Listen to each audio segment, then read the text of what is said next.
Hello guys, ഇന്നത്തെ വീഡിയോയിലേക്ക് സ്വാഗതം. ഇതാണ് കേട്ടോ ഗോവയിൽ നമ്മൾ താമസിച്ച റിസോർട്ട് പാർക്ക് അവന്യൂ. അത്യാവശ്യം കുഴപ്പമില്ലാത്ത സർവീസ് ആയിരുന്നു കേട്ടോ.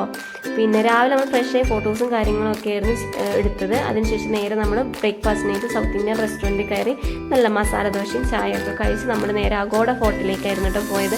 ഗോവയിലെ തന്നെ ഏറ്റവും ഫേമസ് ആയിട്ടുള്ള ഒരു ഫോർട്ടാണ് കേട്ടോ അഗോഡ ഫോർട്ട്. പോകുന്ന വഴിക്ക് കുറേ ഷോപ്പുകളും കാര്യങ്ങളൊക്കെ കണ്ട് ആദ്യം നമ്മൾ അവിടെ എത്തിയതിന് ശേഷം നമ്മൾ ചെയ്തത് ഷോപ്പിംഗ് ആയിരുന്നു കേട്ടോ. ഷോപ്പിംഗ് കഴിഞ്ഞതിന് ശേഷമാണ് നമ്മൾ ടിക്കറ്റ് എടുത്തിട്ട് അഗോഡ ഫോർട്ടിൻ്റെ ഉള്ളിലേക്ക് കയറി. 9 മണി തൊട്ട് 5 മണി വരെയാണ് അവിടുത്തെ എൻട്രി ടൈം എന്ന് പറയുന്നത്. എൻട്രൻസിൽ തന്നെ നമുക്ക് കോട്ടയൻ്റെ മാപ്പും ഹിസ്റ്ററിയും ഒക്കെ കാണാവുന്നതാണ് കേട്ടോ. അപ്പോൾ അതൊക്കെ വായിച്ചതിന് ശേഷം നമ്മൾ നേരെ കോട്ടയൻ്റെ അകത്തേക്ക് കയറി കേട്ടോ.